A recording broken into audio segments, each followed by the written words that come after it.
أشهد أن لا إله إلا الله وحده لا شريك له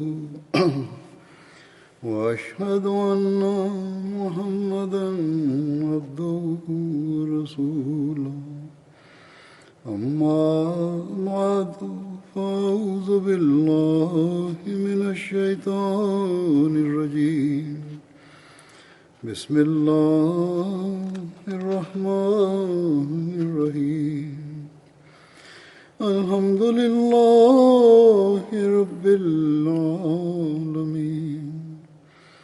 الرحمن الرحيم مالك يوم الدين إياك نعبد وإياك نستعين اهدنا الصراط المستقيم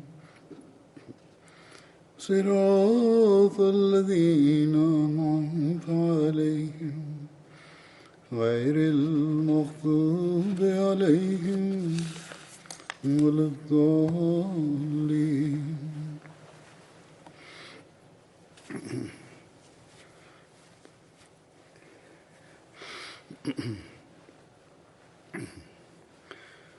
گزشتہ خطبے میں بھی حضرت عبد الرحمن بن عوف کا ذکر کیا گیا تھا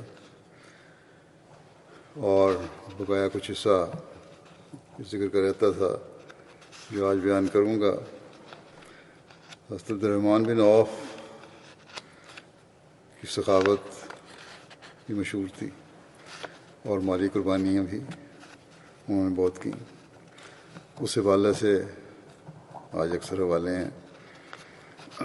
ایک روایت میں ہے کہ حضرت عبد الرحمن بن عوف نے وصیت کی تھی کہ جنگ بدر میں شریک ہونے والے ہر ایک کو 400 دینار ان کے ترکہ میں سے دیے جائیں. چنانچہ اس پر عمل کیا گیا. اس وقت ان اصحاب کی تعداد 100 تھی.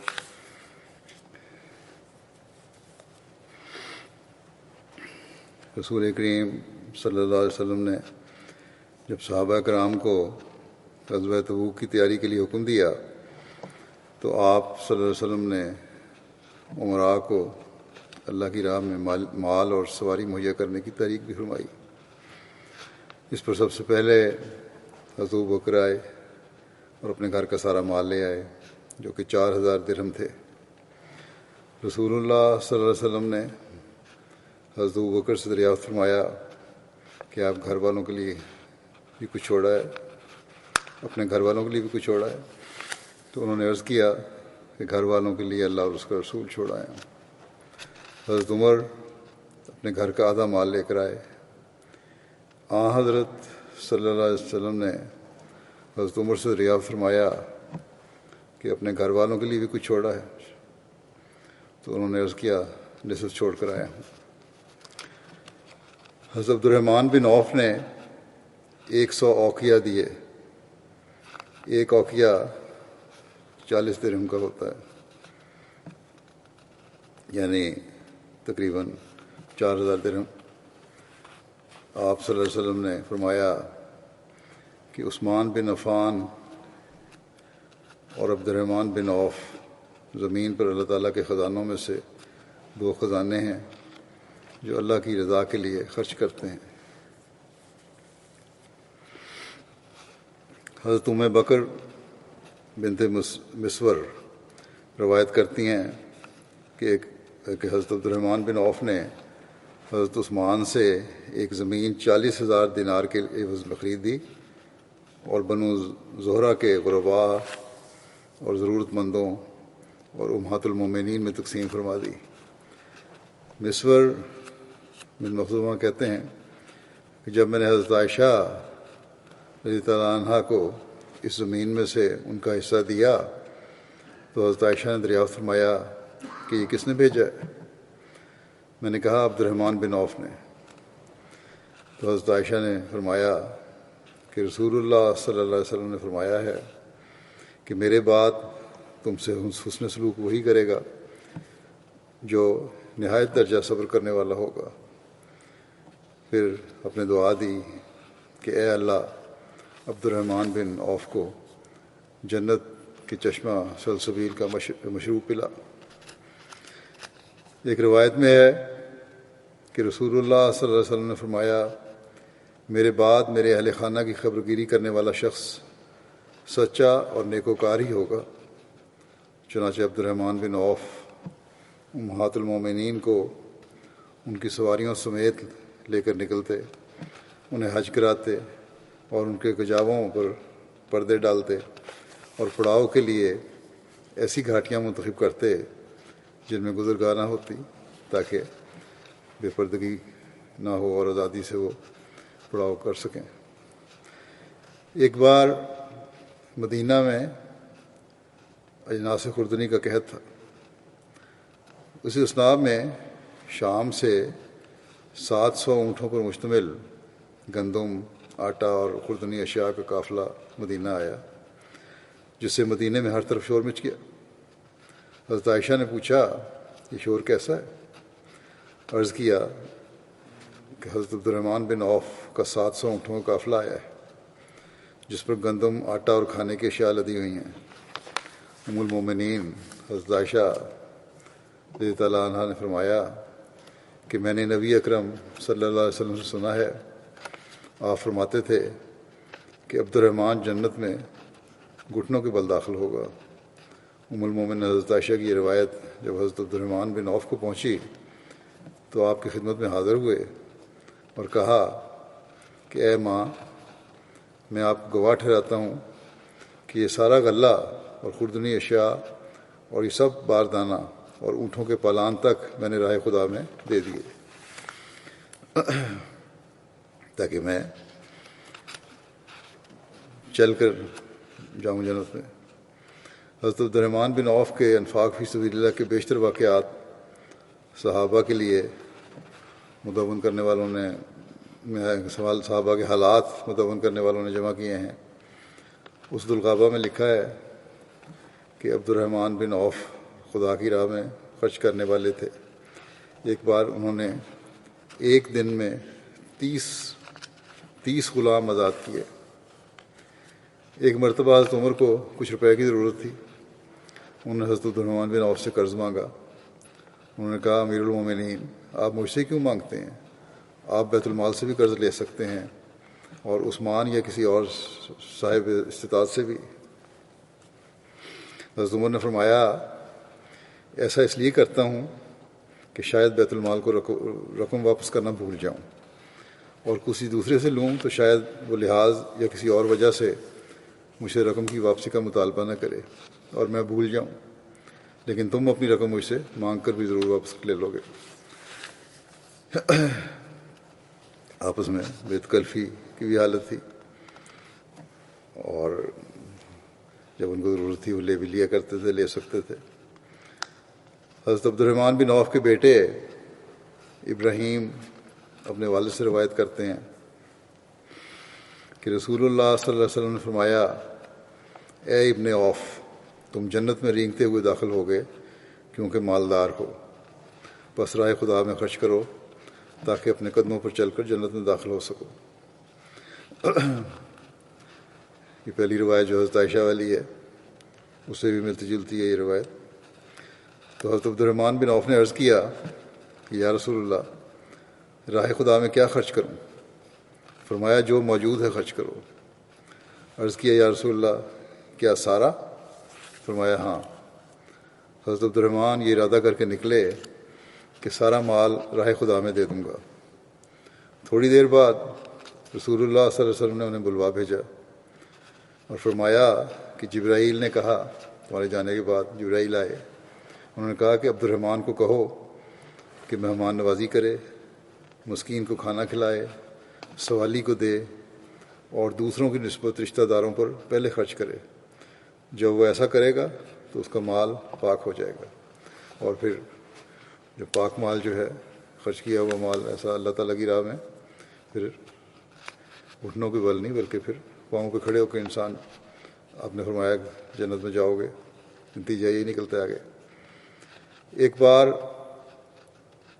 اپنا آدھا مال جو 4,000 درہم تھا راہ خدا میں دے دیا، پھر ایک مرتبہ 40,000 درہم، پھر ایک بار 40,000 دینار راہ خدا میں صدقہ دیا، ایک دفعہ 500 گھوڑے راہ خدا میں وقف کیے، پھر دوسری دفعہ 500 اونٹ راہ خدا میں دیے۔ حضرت عبد الرحمن بن عوف کے بیٹے ابو سلمہ روایت کرتے ہیں کہ ہمارے ابا نے امہات المومنین کے حق میں ایک باغیچہ کی وصیت فرمائی ہے۔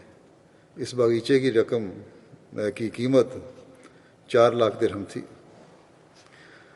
حضرت عبد الرحمن بن عوف نے راہ خدا میں دینے کے لیے 50,000 دینار کی وصیت کی تھی۔ ترکے میں 1,000 اونٹ، 3,000 بکریاں، 100 گھوڑے تھے جو بقیع میں چرتے تھے۔ جرف جو مدینہ سے 3 میل شمال کی جانب ایک جگہ ہے جہاں حضرت عمر کی کچھ جائیداد تھی، اس مقام پر 20 پانی کھینچنے والے اونٹوں سے اب زراعت کرتے تھے اور اسی سے گھر والوں کے لیے سال بھر کا غلہ مل جاتا تھا۔ ایک روایت میں ہے کہ ترکے میں اتنا سونا چھوڑا جو کلہاڑیوں سے کاٹا گیا، یہاں تک کہ لوگوں کے ہاتھوں میں اس سے چھالے پڑ گئے۔ حضرت عبد الرحمن بن عوف کا انتقال 31 ہجری میں ہوا، بعض کے نزدیک 32 ہجری میں ہوا۔ 72 برس زندہ رہے، بعض کے نزدیک 78 برس، اور جنت البقیع میں دفن ہوئے۔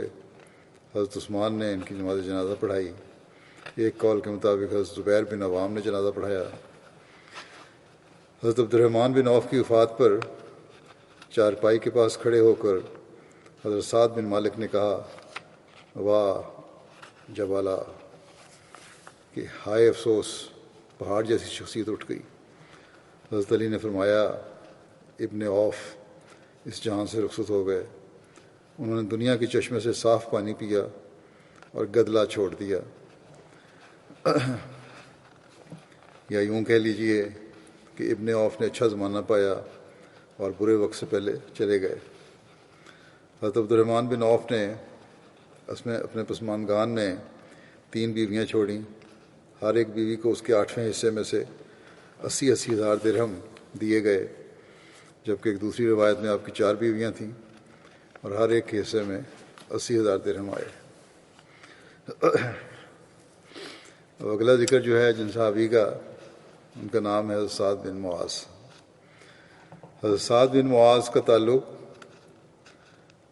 انصار کے قبیلہ اوس کی شاخ بنو عبد الاشل سے تھا، اور آپ قبیلہ اوس کے سردار تھے۔ آپ کے والد کا نام معاذ بن نعمان تھا اور والدہ کا نام کبشہ تھا۔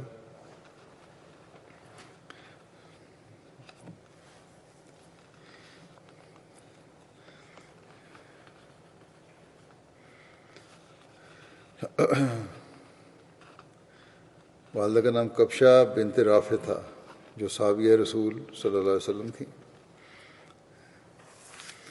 حضرت سعد بن معاذ کی کنیت ابو عمر تھی۔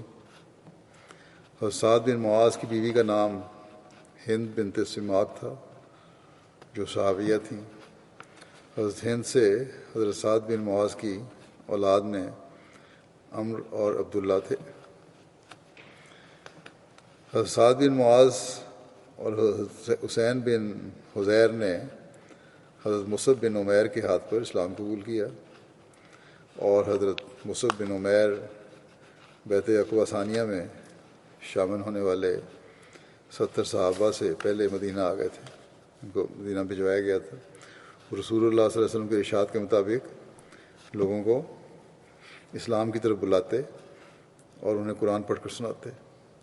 جب حضرت سعد بن معاذ نے اسلام قبول کیا تو بنو عبد الاشل کے سے کہا کہ مجھ پر حرام ہے کہ میں تمہارے مردوں اور عورتوں سے کلام کروں یہاں تک کہ تم اسلام قبول کر لو۔ چنانچہ اس قبیلے کے سب افراد نے اسلام قبول کر لیا، اور انصار میں سے بنو عبد الاشل کا گھرانہ وہ پہلا گھرانہ تھا جس کے سب مردوں اور عورتوں نے اسلام قبول کیا۔ حضرت سعد بن معاذ حضرت مصعب بن عمیر اور حضرت اسد بن زرارہ کو اپنے گھر لے آئے. دونوں آدمیوں کو، مصعب بن عمیر اور اسد بن زرارہ کو لے آئے. پھر وہ دونوں حضرت سعد بن معاذ کے گھر میں ہی لوگوں کو اسلام کی دعوت دیا کرتے تھے. حضرت سعد بن معاذ اور حضرت اسد بن زرارہ خالدت بھائی تھے، اور حضرت سعد بن معاذ اور حضرت اسید بن حضیر نے بنو عبد الاشل کے بت توڑے تھے. ایک ہی خاندان کے تھے، اس لیے انہوں نے ان کے بت توڑے جب سارا قبیلہ مسلمان ہو گیا. رسول اللہ صلی اللہ علیہ وسلم نے حضرت سعد کی مواخات حضرت سعد بن ابی وقاص سے کی تھی. ایک دوسری روایت کے مطابق آپ کی مواخات حضرت ابو عبیدہ بن جراح سے کی تھی.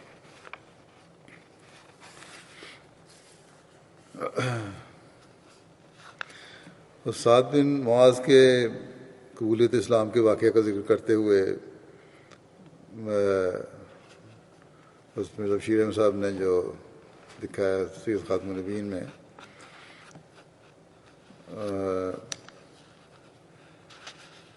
وہ لکھتے ہیں کہ مکے سے رخصت ہوتے ہوئے ان 12 نو مسلمین نے درخواست کی کہ کوئی اسلامی مولم ہمارے ساتھ بھیجا جاوے بیعت عقبہ اولیٰ کے بعد، تو تاکہ وہاں ہمیں سکھائے، دین سکھائے، وہ اسلام کی تعلیم دے ہمیں، اور ہمارے مشرک بھائیوں کو اسلام کی تبلیغ کرے. آپ نے حضرت صلی اللہ علیہ وسلم نے مصعب بن عمیر کو، جو قبیلہ عبد الدار کے ایک نہایت مخلص نوجوان تھے، ان کے ساتھ روانہ کر دیا. حضرت مصعب بن عمیر کو بھیج دیا. اسلامی مبلغ ان دنوں میں قاری یا مقری کہلاتے تھے، کیونکہ ان کا نام زیادہ تر قرآن شریف سنانا تھا، کیونکہ یہی تبلیغ اسلام کا بہترین ذریعہ تھا. چنانچہ مصعب بھی یثرب میں جب گئے مبلغ بن کے، تو اسی وجہ سے مقری کے نام سے مشہور ہو گئے. مصعب بن عمیر نے مدینہ پہنچ کر اسد بن زرارہ کے مکان پر قیام کیا. غالباً یہ کچھ حصہ اس کا میں مصعب بن عمیر کے ذکر میں بھی بتا چکا ہوں. بہرحال یہاں بھی ذکر ہے. انہوں نے اسد بن زرارہ کے مکان پر قیام کیا، جو مدینہ میں سب سے پہلے مسلمان تھے. یہ اسد بن زرارہ، اور ویسے بھی ایک نہایت مخلص اور بااثر بزرگ تھے، اور اسی مکان کو اپنا تبلیغی مرکز بنایا اور اپنے فرائض کی ادائیگی میں ہمتاً مصروف ہو گئے. اور چونکہ مدینہ میں مسلمانوں کو اجتماعی زندگی نصیب تھی اور تھی بھی نسبتاً امن کی زندگی، اس لیے اسد بن زرارہ کی تجویز پر حضرت صلی اللہ علیہ وسلم نے مصعب بن عمیر کو جمعہ کی نماز کی ہدایت فرمائی. اس طرح مسلمانوں کی اشتراکی زندگی کا آغاز، اور اللہ تعالیٰ کا ایسا فضل ہوا کہ تھوڑے ہی عرصے میں مدینہ میں گھر گھر اسلام کا چرچا ہونے لگا. جمعہ باقاعدہ وہاں پڑھا جانے لگا، اور اسلام کا چرچا بھی ہونے لگا. اور اوس اور خزرج بڑی صورت کے ساتھ مسلمان ہونے شروع ہو گئے. بعض صورتوں میں تو ایک قبیلہ ایک دن میں ہی سب کا سب مسلمان ہو گیا. چنانچہ بنو عبد الاشل کا قبیلہ بھی اسی طرح ایک ہی وقت میں اکٹھا مسلمان ہوا تھا. یہ قبیلہ انصار کے مشہور قبیلہ اوس کا ایک ممتاز حصہ تھا، اور اس کے رئیس کا نام سعد بن معاذ تھا، جو صرف قبیلہ بنو عبد الاشل کے ہی رئیس اعظم نہیں تھے، بلکہ تمام قبیلہ اوس کے سردار تھے. جب مدینہ میں اسلام کا چرچا ہوا تو سعد بن معاذ کو یہ برا معلوم ہوا، اور انہوں نے اسے روکنا چاہا. مسلمان نہیں ہوئے تھے جب سعد بن معاذ، اور اسلام جب مدینہ میں پھیلنا شروع ہوا، یہ رئیس تھے قبیلے کے، ان کو بہت برا لگا، مگر اسد بن زرارہ سے ان کی بہت قریب کی رشتہ داری تھی، ایک دوسرے کے خالہ زاد بھائی تھے، اور اسد مسلمان ہو چکے تھے، اس لیے سعد بن معاذ خود براہ راست دخل دیتے ہوئے جھجکتے تھے، رکتے تھے کہ کوئی بدمزگی پیدا نہ ہو جائے آپس میں رشتہ داریوں میں۔ لہذا انہوں نے اپنے ایک دوسرے رشتہ دار اسید بن حذیر سے کہا کہ اسد بن زرارہ کی وجہ سے مجھے تو کچھ حجاب ہے، مگر تم جا کر مصعب کو روک دو کہ ہمارے لوگوں میں یہ بے دینی نہ پھیلائیں، جو مولک بھیجے تھے حضرت صلی اللہ علیہ وسلم نے مکے سے، ان کو روکو جا کے، یہ دینی ہمارے شہر میں نہ پھیلائیں، اور اسد سے بھی کہہ دو کہ یہ طریق اچھا نہیں ہے۔ اسید جو تھے وہ قبیلہ بنو اشل کے ممتاز رؤساء میں سے تھے، حتیٰ کہ ان کے والد جنگ بعاث میں تمام اوس کا سردار رہ چکا تھا۔ جنگ بعاث جو ہے پہلے بھی ذکر ہو چکا ہے کہ یہ جنگ اسلام سے قبل مدینہ کے دو قبائل اوس اور خزرج کے درمیان ہوئی تھی۔ بہرحال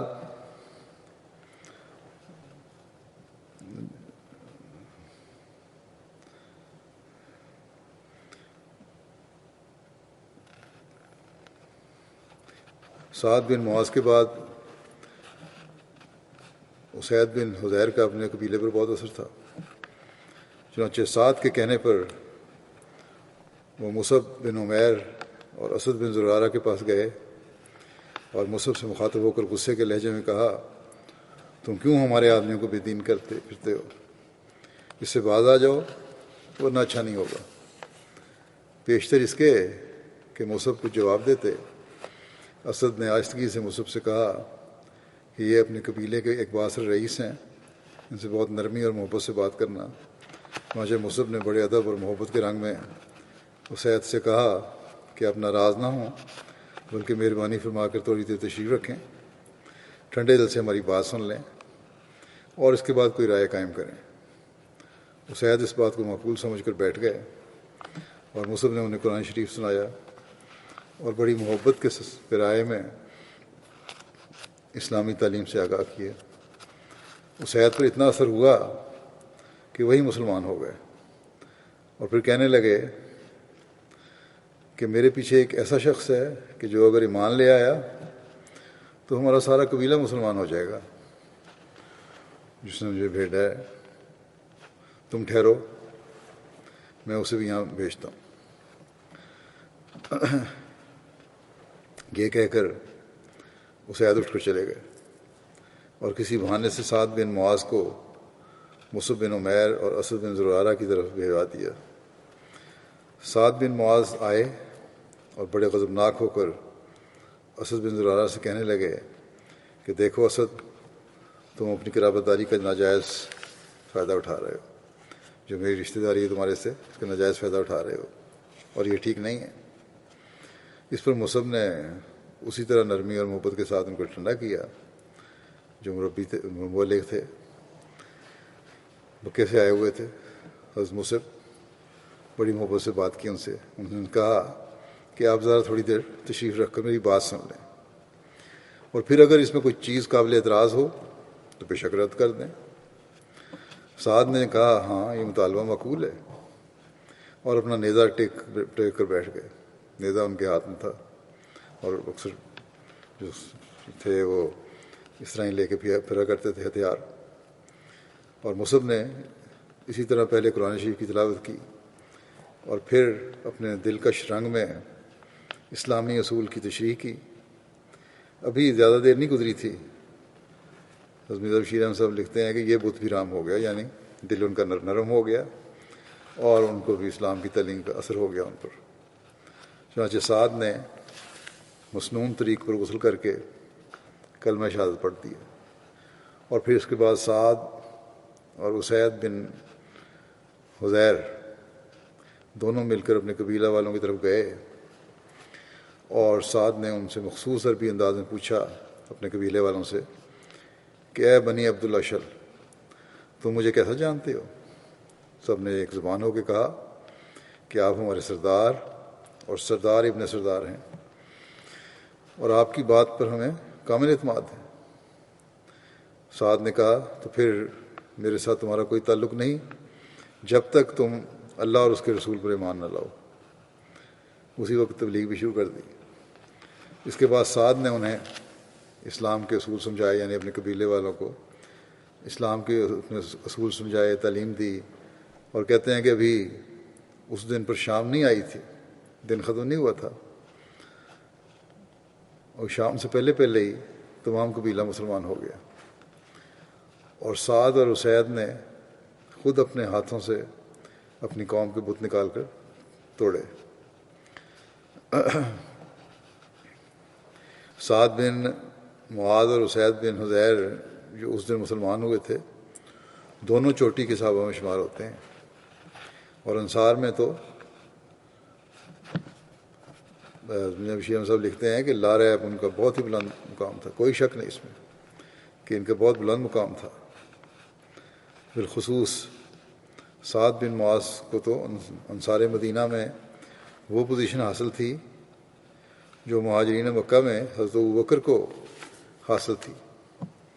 یہ نوجوان نہایت درجہ مخلص، نہایت درجہ وفادار، اور اسلام اور بانی اسلام کا ایک نہایت جان نثار عاشق نکلا، اور چونکہ وہ اپنے قبیلے کا رئیس اعظم بھی تھا اور نہایت ذہین تھا، اسلام میں اسے وہ پوزیشن حاصل ہوئی جو صرف خاص بلکہ اخص صحابہ کو حاصل تھی، بہت ہی خاص صحابہ کو حاصل تھی۔ اور لا ریب اس کی جوانی کی موت پر حضرت صلی اللہ علیہ وسلم کا یہ ارشاد کہ سعد کی موت پر تو رحمان کا عرش بھی حرکت میں آ گیا ہے، ایک گہری صداقت پر مبنی تھا، ان کی جوانی میں موت ہو گئی تھی۔ اس طرح صورت کے ساتھ اوس اور خزرج میں اسلام پھیلتا گیا۔ یہود خوف بھری آنکھ کے ساتھ یہ نظارہ دیکھتے تھے، اور دل ہی دل میں یہ کہتے تھے کہ خدا جانے کیا ہونے والا ہے۔ مرزا بشیر احمد صاحب نے مزید ایک جگہ فرمایا ہے، تحریر فرمایا کتاب میں سیرت خاتم النبیین میں، کہ ابھی حضرت صلی اللہ علیہ وسلم کو مدینہ میں تشریف لائے زیادہ عرصہ نہیں گزرا تھا کہ قریش مکہ کی طرف سے عبداللہ بن ابی بن سلول رئیس قبیلہ خزرج اور اس کے مشرک رفقا کے نام ایک تحدیدی خط آیا مکے والوں کی طرف سے کہ تم لوگ محمد صلی اللہ علیہ وسلم کی پناہ سے دستبردار ہو جاؤ ورنہ تمہاری خیر نہیں۔ چنانچہ اس خط کے الفاظ یہ تھے کہ تم لوگوں نے ہمارے آدمی محمد صلی اللہ علیہ وسلم کو پناہ دی ہے، اور ہم خدا کی قسم کھا کر کہتے ہیں کہ یا تو تم اس کا ساتھ چھوڑ کر اس کے خلاف جنگ کرو، یا کم از کم اسے اپنے شہر سے نکال دو، ورنہ ہم اپنا سارا لاؤ لشکر لے کر تم پر حملہ آور ہو جائیں گے اور تمہارے سارے مردوں کو تہہ تہہ کر دیں گے، اور تمہاری عورتوں پر قبضہ کر کے انہیں اپنے لیے جائز کر لیں گے۔ جب مدینہ میں یہ خط پہنچا تو عبداللہ اور اس کے ساتھی جو پہلے سے ہی دل میں اسلام کے سخت دشمن ہو رہے تھے، اندر ان کے کینے پنپ رہے تھے حضرت صلی اللہ علیہ وسلم کے خلاف، اسلام کے خلاف، انہوں نے حضرت صلی اللہ علیہ وسلم سے جنگ کرنے کے لیے تیاری شروع کر دی، تیار ہو گئے۔ حضرت صلی اللہ علیہ وسلم کو جب یہ اطلاع ملی تو آپ فوراً ان لوگوں سے ملے اور ان لوگوں کے پاس گئے، ان کو سمجھایا، عبداللہ بن ابی بن سلول اور اس کے ساتھیوں کو، کہ میرے ساتھ جنگ کرنے میں تمہارا اپنا ہی نقصان ہے، کیونکہ تمہارے ہی بھائی بند تمہارے مقابلے میں ہوں گے۔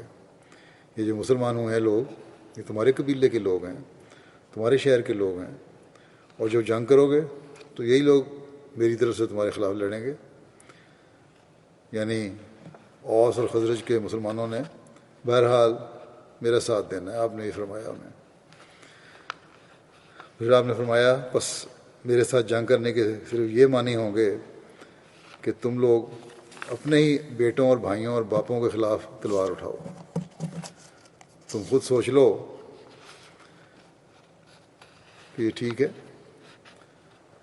عبداللہ اور اس کے ساتھیوں کو، جن کے دلوں میں ابھی تک جنگ بعث کی تباہی کی یاد تازہ تھی، آپس میں لڑتے رہے تھے، وہ بڑی تباہی پھیلی تھی اس جنگ سے. ان کو یہ بات سمجھ آ گئی کہ آپس میں ہی لڑنا پڑے گا دوبارہ، اور اس ارادے سے باز آ گئے. جب قریش کو اس تدبیر میں ناکامی ہوئی تو انہوں نے کچھ عرصے کے بعد اسی قسم کا ایک خط مدینہ کے یہود کے نام بھی ارسال کیا. دراصل کفار مکہ کی غرض یہ تھی کہ جس طرح بھی ہو اسلام کے نام و نشان کو صفحہ ہستی سے مٹا دیا جائے، دنیا سے اس کا نام ہی ختم کر دیا جائے. مسلمان ان کے مظالم سے تنگ آ کر حبشہ گئے. جب پہلی ہجرت ہوئی تھی حبشہ کی تو وہاں انہوں نے ان کا پیچھا کیا. کافروں نے تو ہمیشہ یہی کوشش کی تھی نا، پہلے دن سے ہی، اور اس بات کی کوشش میں اپنی انتہائی طاقت صرف کر دی کہ نیک دل نجاشی ان مظلوم غریب وطنوں کو مکہ والوں کے حوالے کر دیں. پھر آن علیہ وسلم کی مکے سے ہجرت کر کے جب مدینے آ گئے تو قریش نے اپنا آپ کا تعاقب کر کے آپ کو گرفتار کر لینے میں بھی کوئی دقیقہ اٹھا نہیں رکھا. پوری کوشش کی، ہر موقع پر انہوں نے کوشش کی کہ آن رسول اللہ علیہ وسلم کو یا اسلام کو کسی طرح ختم کیا جائے. اور اب جب انہیں یہ علم ہوا کہ آپ صلی اللہ علیہ وسلم اور آپ کے اصحاب مدینہ پہنچ گئے ہیں اور وہاں اسلام سرعت کے ساتھ پھیل رہا ہے، تو انہوں نے یہ تحدیدی خط بھیج کر مدینے والوں کو آپ کے ساتھ جنگ کر کے اسلام کو ملیا میٹ کر دینے یا آپ کی پناہ سے دستبردار ہو کر آپ کو مدینے سے نکال دینے کی تحریک کی. قریش کے اس خط سے میاں بشیر احمد صاحب لکھتے ہیں کہ یہ خط جو لکھا تھا، عرب کی اس رسم پر بھی روشنی پڑتی ہے کہ وہ اپنی جنگوں میں دشمنوں کے ساتھ دشمن کے سارے مردوں کو قتل کر کے ان کی عورتوں پر قبضہ کر لیا کرتے تھے اور پھر ان کو اپنے لیے جائز سمجھتے تھے. اور نیز یہ کہ مسلمانوں کے متعلق ان کے ارادے اس سے بھی زیادہ خطرناک تھے، کیونکہ جب یہ سزا انہوں نے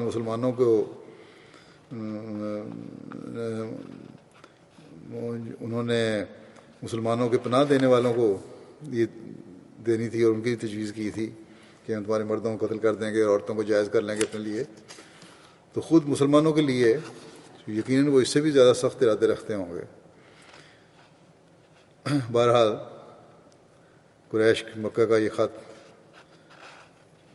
ان کے کسی عارضی جوش کا نتیجہ نہیں تھا، بلکہ مستقل طور پر اس بات کا تہیہ کر چکے تھے کہ مسلمانوں کو چین سے نہیں بیٹھنے دینا، ان کو چین نہیں لینے دیں گے اور اسلام کو دنیا سے مٹا کر چھوڑیں گے.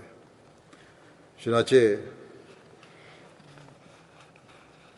ایک واقعہ لکھا ہے اس میں بشیر احمد صاحب نے اپنی کتاب میں یہ تاریخی واقعہ لکھتے ہیں کہ یہ تاریخی واقعہ مکہ کے خونی راتوں کا پتہ دے رہا ہے.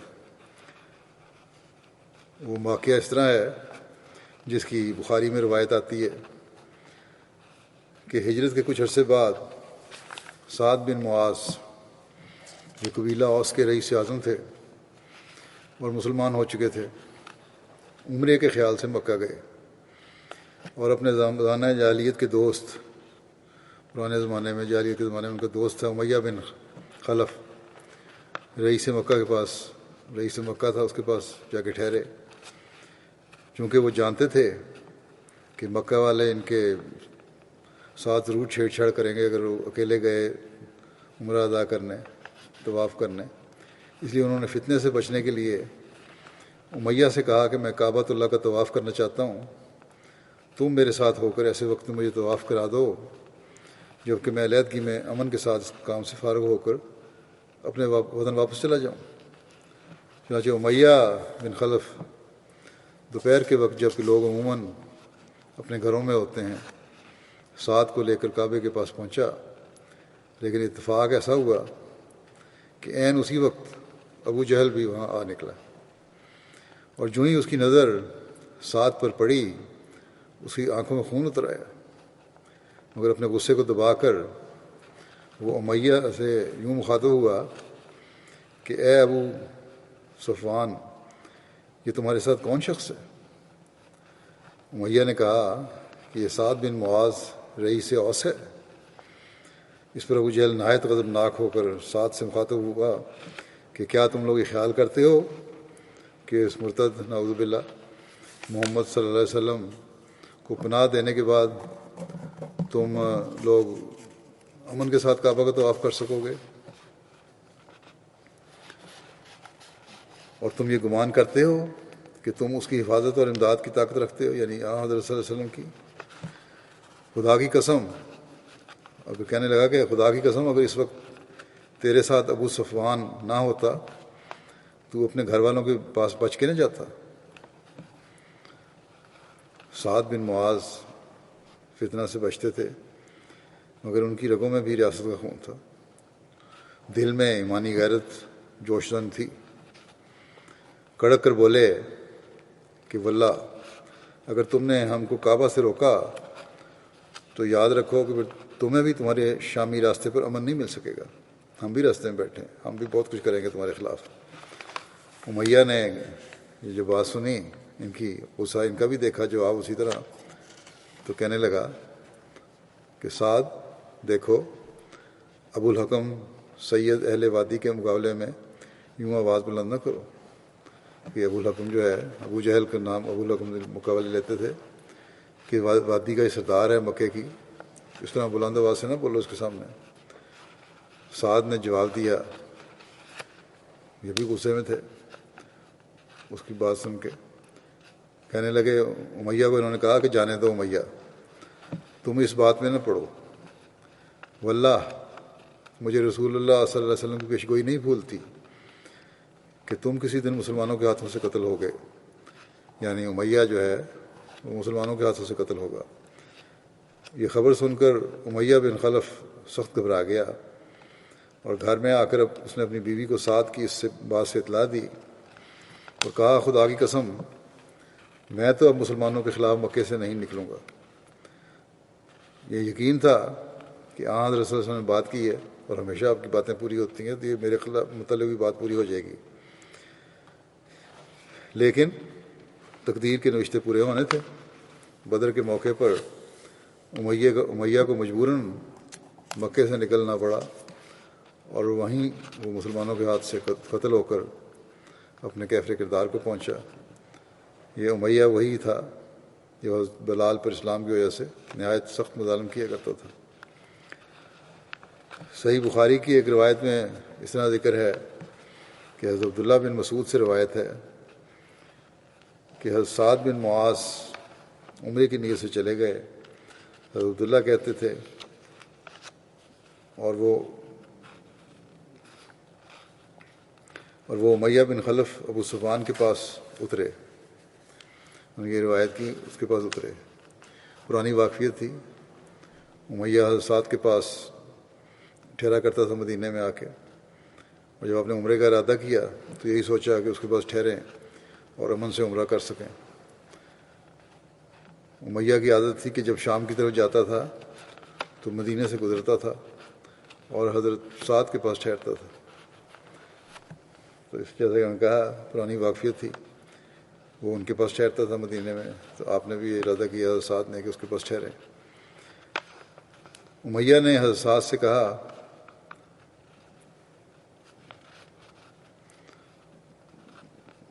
جب آپ نے ذکر کیا کہ میں نے عمرہ کرنا ہے، تو اس نے حضرت سعد سے کہا کہ ابھی انتظار کرو، جب دوپہر ہو اور لوگ غافل ہو جائیں تو جا کر طواف کر لینا۔ اس اثناء میں روایت والے کہتے ہیں کہ اس اثناء میں کہ حضرت سعد طواف کر رہے تھے، کیا دیکھتے ہیں کہ ابو جہل ہے، کہنے لگا یہ کون ہے؟ ابو جہل آ گیا اس دوران میں، یہ کون ہے جو کعبہ کا طواف کر رہا ہے؟ حضرت سعد نے کہا میں سعد ہوں، خود ہی جواب دیا میں سعد ہوں۔ ابو جہل بولا کیا تم خانہ کعبہ کا طواف امن سے کرو گے، حالانکہ تم نے محمد صلی اللہ علیہ وسلم اور اس کے ساتھیوں کو پناہ دی ہے؟ حضرت سعد نے کہا ہاں۔ تب ان دونوں نے ایک دوسرے کو گالیاں دیں۔ یہ راوی روایت کرتے ہیں امیہ نے حضرت سعد سے کہا ابو الحکم پر اپنی آواز اونچی نہ کرو کیونکہ وہ باشندگان وادی کا سردار ہے۔ حضرت سعد نے کہا بخدا اگر تم نے بیت اللہ کا طواف کرنے سے مجھے روکا تو میں بھی، یعنی ابو جہل کو کہا، تو میں بھی شام میں تمہاری تجارت بند کر دوں گا۔ حضرت عبداللہ مسعود کہتے ہیں کہ یہ سن کر امیہ حضرت سعد سے یہی کہتا رہا کہ اپنی آواز کو بلند نہ کرو اور ان کو روکتا رہا۔ حضرت سعد غصے میں آ گئے اور کہنے لگے ہمیں ان باتوں سے رہنے دو، میں اور جو بات کر رہے ہیں ابو جہل، ہمیں بات کرنے دو۔ اور اسے کہا امیہ کو کہ میں نے محمد صلی اللہ علیہ وسلم سے سنا ہے، آپ صلی اللہ علیہ وسلم فرماتے تھے کہ اس کو امیہ کو کہا کہ یہی تمہیں قتل کروانے والا ہے، یعنی ابو جہل جو ہے یہی ذریعہ بنے گا تمہارے قتل کا۔ امیہ نے کہا مجھے؟ حضرت سعد نے کہا ہاں۔ یہ سن کر امیہ بولا اللہ کی قسم محمد جب بات کہتے ہیں تو جھوٹی بات نہیں کہتے۔ آخر وہ اپنی بیوی کے پاس واپس آیا اور کہنے لگا کیا تمہیں علم نہیں کہ میرے یسربی بھائی نے مجھ سے کیا کہا ہے؟ اس نے پوچھا کیا کہا؟ امیہ نے کہا کہتا ہے کہ اس نے محمد صلی اللہ علیہ وسلم سے سنا ہے کہ وہ کہتے ہیں کہ ابو جہل ہی میرا قاتل ہوگا۔ اس کی بیوی نے کہا اللہ کی قسم محمد تو جھوٹی بات نہیں کیا کرتے صلی اللہ علیہ وسلم۔ حضرت عبداللہ بن مسعود کہتے تھے کہ جب وہ بدر کی طرف نکلے اور مدد طلب کرنے کے لیے فریادی آیا تو امیہ کی بیوی نے اس سے کہا کہ کیا وہ بات تمہیں یاد نہیں جو تمہارے یسربی بھائی نے تم سے کہی تھی؟ بدر کے لیے جب نکلنے لگے تو یاد کرایا کہ تم جا رہے ہو تو بات یاد رکھو۔ کہتے تھے اس نے چاہا کہ نہ نکلے، یعنی امیہ نے چاہا کہ نہ نکلے اس بات پر، مگر ابو جہل نے اسے کہا کہ تم اس وادی کے رؤساء میں سے ہو تو 1-2 دن کے لیے ہی ساتھ چلو۔ چنانچہ وہ ان کے ساتھ 2 دن کے لیے چلا گیا اور اللہ تعالیٰ نے اس کو قتل کرا دیا۔ ایک دوسری روایت میں امیہ بن خلف کے جنگ بدر میں شریک ہونے اور قتل کیے جانے کے بارے میں یوں بیان ہوا ہے حضرت سعد نے کہا امیہ بخدا میں نے رسول اللہ صلی اللہ علیہ وسلم سے سنا ہے آپ فرماتے تھے کہ وہ یعنی صحابہ تمہیں مار ڈالیں گے۔ اس نے پوچھا مکے میں؟ حضرت سعد نے کہا یہ میں نہیں جانتا۔ امیہ حضرت سعد کی یہ بات سن کر بہت ڈر گیا۔ جب امیہ اپنے گھر گیا تو اپنی بیوی صفیہ یا کریمہ بنت معمر سے کہنے لگا کہ اے ام صفوان تو نے سعد کی بات سنی جو اس نے میرے بارے میں کہی؟ بیوی نے اس نے کہا کیوں سعد کیا کہتا ہے؟ اس پر امیہ نے کہا وہ کہتا ہے کہ محمد صلی اللہ علیہ وسلم نے ان سے بیان کیا ہے کہ وہ مجھ کو مار ڈالیں گے۔ میں نے پوچھا کہ مکے میں؟ تو اس نے جواب دیا میں نہیں جانتا۔ پھر امیہ نے کہا کہ بخدا میں مکے سے نکلوں گا ہی نہیں۔ اس قدر خوفزدہ ہو گیا۔ جب بدر کی جنگ ہوئی تو ابو جہل نے لوگوں سے جنگ کے لیے نکلنے کو کہا اور اس سے امیہ کو بھی کہا کہ اپنے قافلے کو بچانے کے لیے پہنچو۔ امیہ نے نکلنا پسند نہیں کیا۔ ابو جہل امیہ کے پاس آیا جو انکار کر دیا بھیجے ہوئے پیغمبر کو، تو پھر ابو جہل خود آیا اور کہنے لگا کہ ابو صفوان جب لوگ تمہیں دیکھیں گے کہ تم ہی پیچھے رہ گئے ہو جبکہ تم اہل وادی کے سردار ہو تو وہ بھی تمہارے ساتھ پیچھے رہ جائیں گے۔ ابو جہل اسے سمجھاتا رہا۔ آخر امیہ نے کہا کہ اگر تم نے مجبوری کرنا ہے تو بخدا میں مکے سے ایک نہایت ہی عمدہ اونٹ خریدوں گا۔ اس کے بعد امیہ نے کہا ام صفوان میرے لیے سفر کا سامان تیار کرو۔ اپنی بیوی سے کہا تو وہ اسے کہنے لگی کہ تم بات بھول گئے ہو جو تم سے تمہارے یسربی بھائی نے کہی تھی؟ کہنے لگا نہیں بھولا نہیں ہوں میں، تو میں تھوڑی دور ان کے ساتھ جانا چاہتا ہوں، واپس آ جاؤں گا، آخر تک نہیں جاؤں گا۔ جب امیہ نکلا تو تو جس منزل میں بھی وہ اترتا وہاں اپنا اونٹ کا گھٹنا باندھ دیتا. وہ یہی احتیاط کرتا رہا یہاں تک کہ اللہ عز و جل نے بدر میں اس کو ہلاک کر دیا. اس قتل کا واقعہ پہلے بھی ایک جگہ بیان ہو چکا ہے اور حضرت عبد الرحمن بن عوف کے ذکر میں گزشتہ خطبے میں بیان ہو چکا ہے، جب حضرت بلال نے انصار کو بلا کر اس کے ظلم کی وجہ سے جو حضرت بلال پر کیا کرتا تھا اسے قتل کروا دیا.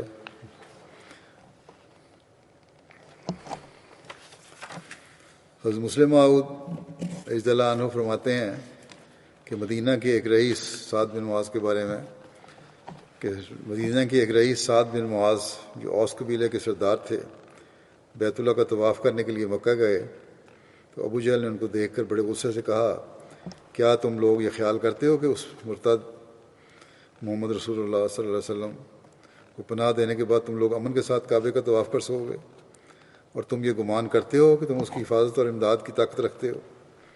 خدا کی قسم اگر اس وقت تیرے ساتھ ابو صفوان نہ ہوتا تو اپنے گھر والوں سے کے پاس بچ کر نہ جا سکتا.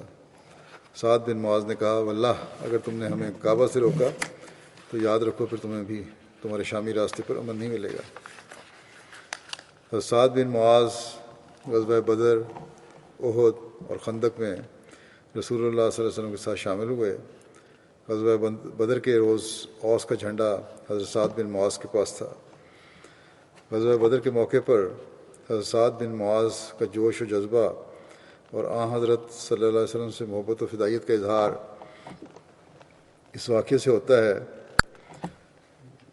جو بدر میں ان کی جو آن وسلم کو انہوں نے رائے دی تھی اپنی، اور جس کا حضرت مرزا بشیر احمد صاحب نے سید خاتم النبیین میں یوں ذکر کیا ہے کہ جب مسلمان وادی صفرا بھی بدر اور مدینہ کے درمیان ایک وادی کا نام ہے جہاں آپ نے بدر کا تمام مال غنیمت مسلمانوں میں برابر تقسیم فرمایا تھا. اس وادی میں کھجور کے درخت اور کھیتی باڑی بھی کثرت سے ہوتی ہے. اس کے اور بدر کے درمیان ایک مرحلے کا فاصلہ ہے. بہرحال جب وہ اس وادی کے ایک پہلو سے گزرے اور گزرتے ہوئے ظفران میں پہنچے جو بدر سے صرف ایک منزل ورے ہے، تو اطلاع موصول ہوئی کہ قافلہ کی حفاظت کے لیے قریش کا ایک بڑا جرار لشکر مکے سے آ رہا ہے. وہ قافلہ جو پہلے سے ایک تجارتی قافلہ، اس کی مدد کے لیے ایک اور جرار لشکر آ رہا ہے. ان کو شک تھا شاید مدینے والے اس پر حملہ کرنے والے ہیں قافلے پر. اب چونکہ اخوا راز کا موقع گزر چکا تھا، چھپی ہوئی بات نہیں رہی تھی. حضرت صلی اللہ علیہ وسلم نے تمام صحابہ کو جمع کر کے انہیں اس خبر سے اطلاع دی اور ان سے مشورہ پوچھا کہ اب کیا کرنا چاہیے. بعض صحابہ نے عرض کیا کہ یا رسول اللہ، ظاہری اسباب کا خیال کرتے ہوئے تو یہی بہتر معلوم ہوتا ہے کہ قافلے سے سامنا ہو، کیونکہ لشکر کے مقابلے کے لیے ہم ابھی پوری طرح تیار نہیں ہیں. مگر آپ نے اس رائے کو پسند نہیں فرمایا. دوسری طرف اکابر صحابہ نے یہ مشورہ سنا تو اٹھ جان نثارانہ تقریریں کی اور عرض کیا کہ ہمارے جان و مال سب خدا کے ہیں، ہم ہر میدان میں ہر خدمت کے لیے حاضر ہیں. چنانچہ مقداد بن اسود نے، جن کا دوسرا نام مقداد بن عمر بھی تھا، کہا کہ یا رسول اللہ، ہم موسیٰ کے اصحاب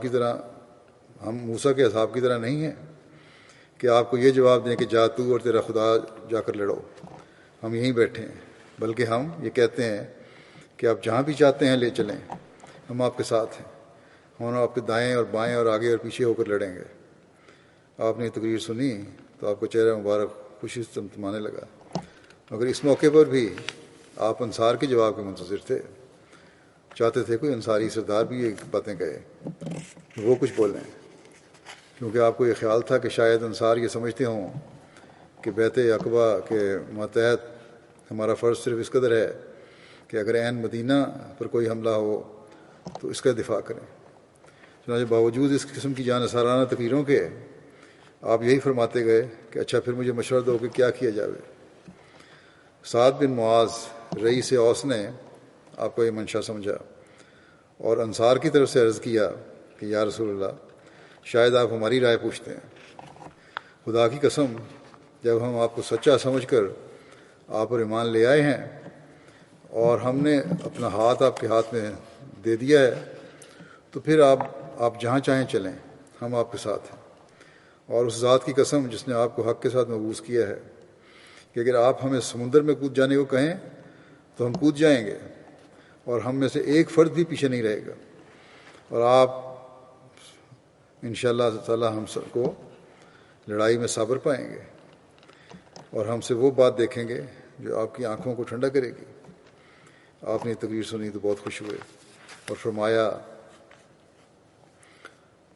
کہ پھر اللہ کا نام لے کر آگے بڑھو اور خوش ہو، کیونکہ اللہ نے مجھ سے وعدہ فرمایا ہے کہ کفار ان دو گروہوں یعنی لشکر اور قافلہ میں سے کسی ایک گروہ پر وہ ہم کو ضرور غلبہ دے گا۔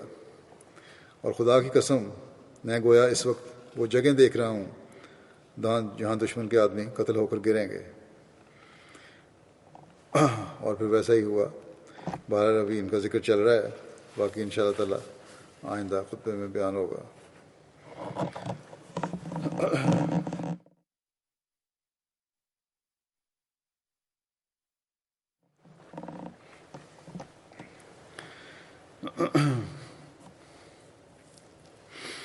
الحمد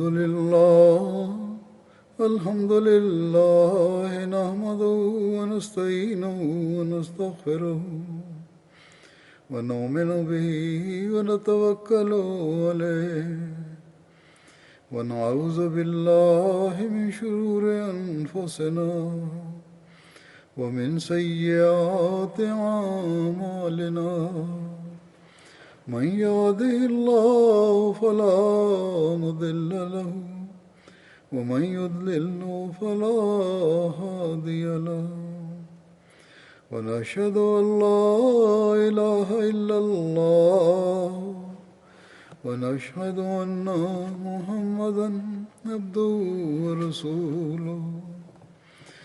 عباد الله رحمكم الله، إن الله يأمر بالعدل والإحسان وإيتاء ذي القربى وينهى عن الفحشاء والمنكر والبغي يعظكم لعلكم تذكرون۔ اذكروا الله يذكركم وادعوه يستجب لكم ولذكر الله أكبر۔